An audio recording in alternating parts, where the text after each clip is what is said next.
Le Forum économique mondial, ou WEF, est tristement célèbre pour sa grande influence sur les entreprises et les pays du monde entier. Cet organisme dirigé par Klaus Schwab fait beaucoup couler d'encre. De nombreuses théories du complot tournent autour du WEF et ses intentions profondes font l'objet de nombreuses interprétations trop souvent invérifiables. D'autres, au contraire, estiment qu'un organisme, si médiatisé qu'il soit, n'a pas la capacité à imposer son projet au monde. Le monde ne fonctionne pas aussi facilement. Nous sommes peut-être dans une période où une majorité de gens demandent à être davantage contrôlés et surveillés pour se sentir en sécurité. Avez-vous vu la vidéo où des centaines de personnes font la queue pour échanger leurs données biométriques contre quelques obscurs jetons? On peut voir le WEF comme l'incarnation de ce besoin. Si ce n'était pas le WEF, ce serait un autre organisme à la place. Alors, qui a raison, qui a tort? La vérité se trouve sûrement au milieu et, vous savez quoi? Ça n'a aucune importance.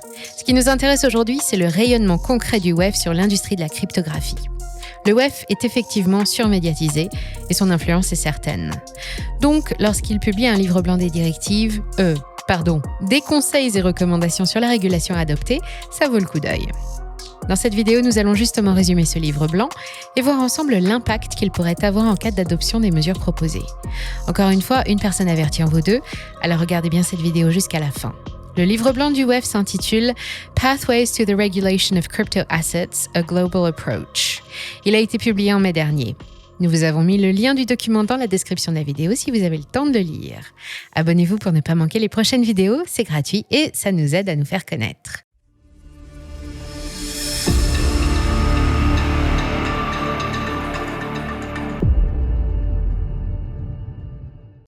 Alors, ça donne quoi ce livre blanc? Il commence par une brève préface d'un membre du Forum économique mondial, Arushi Goel, sur le thème de la 4e révolution industrielle. Pour remettre un peu de contexte, la 4e révolution industrielle a été conceptualisée par Klaus Schwab.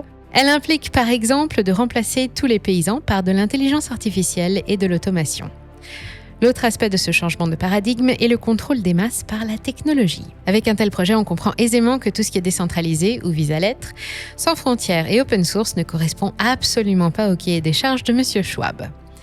La préface se demande ainsi comment les gouvernements peuvent contrôler une telle technologie, comme Bitcoin par exemple. Naturellement, pour une solution à l'échelle mondiale, il faut une réglementation qui le soit tout autant. Tous les pays doivent se coordonner autour d'une même régulation pour que celle-ci soit efficace.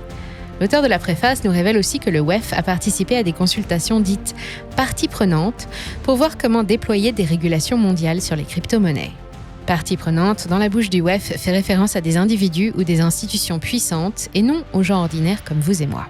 Enfin, la préface se termine en saluant les importantes contributions du Digital Currency Governance Consortium, ou DCGC. Cet organisme est fondé en 2020 et comprend plusieurs entreprises de crypto-monnaies. La liste complète des membres est privée, mais nous avons pu vous avoir quelques noms croustillants. Parmi eux, Circle, l'émetteur de l'USDC, Ripple ou encore Ethereum Consensus. Il y a aussi des dizaines de personnalités influentes dans l'écosystème crypto. Sur le site du WEF, on peut voir que DCGC est actuellement à la phase 2 de son travail. Celui-ci consiste à évaluer les effets économiques des stablecoins crypto et aussi des MNBC, les crypto-sauces banques centrales. DCGC a déjà publié 5 rapports jusqu'à présent. La section suivante du livre résume brièvement les points clés à retenir. D'une part, les auteurs soutiennent qu'une régulation mondiale est absolument nécessaire et pas seulement souhaitable. Pourquoi? Car il y a de plus en plus de ponts entre la finance traditionnelle et la finance décentralisée, ou DeFi. Ils soulignent la difficulté de coordonner une telle régulation, surtout que ces technologies sont relativement nouvelles, certaines n'ont même pas encore de définition claire. Réglementer quelque chose sans définition, c'est comme mettre un coup d'épée dans l'eau. Vous vous fatiguerez, mais l'effet attendu sera nul. Ainsi, la lumière est aussi mise sur le manque de coordination entre les différents organismes régulateurs. Certains pays seraient trop lents à agir et d'autres prennent de l'avance. Il y a même déjà des organismes internationaux privés qui travaillent déjà sur une régulation unifiée. Les auteurs insistent sur le fait que le WEF est en contact avec ces derniers et assurent aussi que tous les utilisateurs de crypto-monnaies, le monde universitaire, la société civile auront leur mot à dire dans la régulation à venir. Sympa, on aurait presque oublié qu'on est en démocratie. Bon, après, aucune date n'est donnée pour le moment où l'on pourra s'exprimer. Il ne faudrait pas abuser non plus. Il est important de relever que le rapport fait rarement référence aux cryptos en tant que monnaie. Il estime plutôt le contraire, mais reconnaît tout de même certaines applications financières des crypto-monnaies. La chute de FTX et de Terra Luna est prise pour exemple afin d'enfoncer le clou. Il faut une régulation mondiale. On se rappellera qu'à la suite de FTX, de nombreux banquiers centraux étaient déjà montés au micro avec tous des éléments de langage similaires. On jetait les premières bases avant l'arrivée du livre blanc. Trop de disparités dans la régulation accroît les risques pour les systèmes financiers et profite aux acteurs malveillants. Cela brouille aussi la manière dont on classifie les différentes crypto-monnaies. Les auteurs relèvent ensuite que les smart contracts, les contrats intelligents, pourraient être une bonne façon d'assurer la conformité réglementaire. Rien de bien surprenant étant donné que le WEF est un fervent partisan de la programmabilité dans les paiements. En fin de compte, la volonté du Forum économique mondial et ses affiliés est de contrôler ce que les gens font et les paiements programmables sont une voie royale pour y parvenir. Pour ce qui est spécifiquement de la régulation des cryptos, les auteurs suggèrent de commencer par définir où se trouve le siège social de l'activité crypto en question. La société est-elle basée en France, à l'étranger, etc. On leur souhaite bien du plaisir pour trouver la maison mère de Bitcoin. La deuxième étape est d'identifier les participants du projet. Très vite, le doigt est pointé sur les privacy coins qui permettent une réelle vie privée, mais aussi sur les portefeuilles personnels et les protocoles DeFi. Impossible de ne pas entendre résonner la phrase de Klaus Schwab devenue célèbre. Vous ne posséderez rien et vous serez heureux. Pourquoi diable vouloir viser les portefeuilles de garde personnels ? Tout simplement parce que le but est de supprimer toutes les activités non intermédiées en crypto-monnaie, comme l'indiquent certains rapports de la GAFI. C'est le groupe d'action financière et il dirige l'action mondiale de lutte contre le blanchiment d'argent et le financement du terrorisme et de la prolifération. Pour émettre tout de même quelques nuances, les auteurs ne sont pas strictement contre les portefeuilles crypto perso. Ceux avec KYC, pour Know Your Customer, posent bizarrement moins de problèmes. C'est la procédure d'identification où l'on prend en photo ses papiers d'identité, où l'on fait un selfie, etc., etc. Et oui, avec un KYC à l'inscription de la plateforme, il est facile d'identifier l'auteur des transactions et à qui appartient le portefeuille. Selon les auteurs, la troisième étape pour réguler les crypto-monnaies consiste à identifier qui est responsable de toute activité crypto donnée. Non sans intelligence, ils arrivent à admettre que cela va être difficile, surtout pour les protocoles réellement décentralisés. Cependant, ils notent que les DAO, pour organisations autonomes décentralisées, doivent devenir des entités régulées afin de faciliter cette tâche. Dans la section suivante, on s'attarde sur les liens entre l'écosystème des crypto-monnaies et la finance traditionnelle. Leur exposé démarre mal. En effet, selon eux, la corrélation entre le prix du Bitcoin et le prix du reste des cryptos est un signe de maturité du marché. Or, ce serait plutôt l'inverse qui serait vrai. Ensuite, les auteurs soulignent à raison l'intérêt de plus en plus croissant des gros poissons de la finance pour les cryptos. Mais toujours en appuyant sur le fait que pour que l'adoption soit encore plus grande, il faut une réglementation mondiale cohérente. Ils défendent leur clocher et c'est bien normal. L'intérêt du grand public est aussi largement reconnu, mais encore une fois, le rapport sous-entend que cela pourrait causer des problèmes pour la stabilité financière. Le responsable de la prochaine grande crise semble déjà tout trouver. Cela explique pourquoi certains pays comme le Canada commencent à mettre des restrictions aux investisseurs particuliers crypto. Le Canada de Justin Trudeau est très largement aligné sur les recommandations du WEF, qu'il prend littéralement comme directive. Les risques liés à la concentration de l'écosystème sont mis en évidence. La remarque est très juste. Le marché crypto dépend en grande partie d'une poignée de stablecoins et d'une poignée de plateformes d'échange. Ça a été une surprise pour nous de découvrir que la solution proposée par le WEF pouvait se trouver dans les layers 2. Des constructions en deuxième couche sur un réseau principal comme le Lightning Network sur Bitcoin. Ce dernier permet de passer Bitcoin à l'échelle pour les micro-paiements. Construire en surcouche est effectivement une solution prometteuse pour lutter contre la surconcentration. Quand il y a des bons points, c'est important de les relever. Dans le cas d'Ethereum, c'est un peu différent. Les solutions construites en seconde couche sont in fine quasi toutes dépendantes de la réussite de la société de Vitalik Buterin. C'est une forme de concentration aussi. Mais ça reste une bonne solution dans le sens où on ne bâtit pas sa maison sur du sable. Pour une maison, on pose les fondations sur de la pierre. Bitcoin et Ether sont des pierres solides, chacune dans leur domaine. On attaque maintenant la deuxième partie du livre blanc. Il traite des défis liés à la régulation mondiale des crypto-monnaies. Les auteurs répètent que le principal problème est le manque de définition universellement acceptée. Nous avons le cœur sur la main chez les Money Radar, donc nous leur redonnons avec bienveillance la définition qui n'a jamais changé depuis l'arrivée de Bitcoin en 2008. A peer-to-peer electronic cash system, un système de paiement purement pair à pair permettant des paiements en ligne directs d'une partie à l'autre sans passer par une institution financière. C'est tout simplement le titre du white paper de Satoshi Nakamoto. Les auteurs proposent des définitions potentielles mais reconnaissent qu'il existe des exceptions à chaque crypto. Cela peut rendre impossible le consensus autour d'une même régulation. En plus de cela, les coûts augmentent pour les entreprises qui doivent se mettre en conformité avec tous les différents règlements. Un deuxième grand défi est celui de l'arbitrage réglementaire. Dans le monde des crypto-monnaies, les développeurs et les entreprises ont parfois l'opportunité de choisir où ils veulent opérer en fonction des lois et des régulations. Si les règles sont plus strictes dans un pays, ils pourraient décider d'aller voir si l'herbe n'est pas plus verte ailleurs.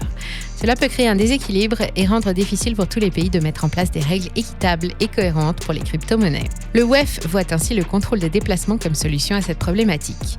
Il milite largement pour transformer presque toutes les grandes villes en smart cities. Ce sont des villes ultra connectées et intelligentes où tout est accessible en 15 minutes. Plus de voitures personnelles, des caméras à reconnaissance faciale partout, etc. Voilà à quoi il faudra s'attendre. La Smart City pourrait faire l'objet d'un sujet à part entière. Dites-nous dans les commentaires si ça vous intéresse, qu'on le traite. Quoi qu'il en soit, le livre blanc reconnaît qu'il est encore trop tôt pour pousser en faveur de régulation mondiale. La plupart des gouvernements sont encore au stade de « c'est quoi une crypto ?» Il y a des juridictions où ça avance plus rapidement. C'est le cas de l'Union européenne avec MiCA qui est déjà en place. Les auteurs annoncent que de nouvelles réglementations précoces comme MiCA devraient voir le jour en début d'année prochaine. C'est important car cela va permettre que les investisseurs institutionnels allouent davantage de capital dans le secteur prometteur des cryptos. À garder en tête que cette potentielle vague d'institutionnels correspond au prochain halving du Bitcoin qui a souvent timé le lancement du bull run. Les planètes sont-elles en train de s'aligner ? Mais le rapport pointe aussi du doigt les hubs crypto. A priori, ce seraient des zones où la régulation est faible ou très avantageuse. Cela engendre donc un arbitrage réglementaire. Si le WEF parvient à ses fins, des hubs comme Hong Kong, les Émirats arabes unis ou encore Singapour devront s'aligner aussi pour ne pas finir sur liste noire. La géopolitique est aussi un défi important. Dernièrement, les relations internationales se sont compliquées. Cela joue clairement en défaveur d'une régulation mondiale uniforme. Cette dégradation des relations a plus de chances de se poursuivre que l'inverse. Selon la GAFI, toute transaction supérieure à un certain montant doit faire l'objet d'une procédure de KYC afin qu'on sache à qui est l'argent et où il est envoyé. La troisième partie du rapport traite des approches possibles pour réguler les crypto-monnaies. Les auteurs commencent par faire une liste à la Prévert des régulations à mettre en place à l'échelle mondiale. On résume. Une régulation spécifique pour les stablecoins, des KYC partout, des mesures de lutte contre le blanchiment d'argent, mais aussi réduire l'accès des cryptos aux particuliers, des régulations strictes pour la promotion et enfin, mettre un cadre réglementaire dans les protocoles DeFi et DAO. Le rapport propose ensuite 5 approches principales pour parvenir à tout cela. D'une part, réglementer en se basant sur des principes plutôt que des règles spécifiques. Le but est de ne pas entraver non plus l'innovation et la flexibilité. Ensuite, la régulation doit tenir compte du risque, c'est-à-dire à risque égal, même règle. Donc, les cryptos devraient respecter les règles financières déjà existantes, car elles feraient prendre les mêmes risques qu'un investissement plus traditionnel.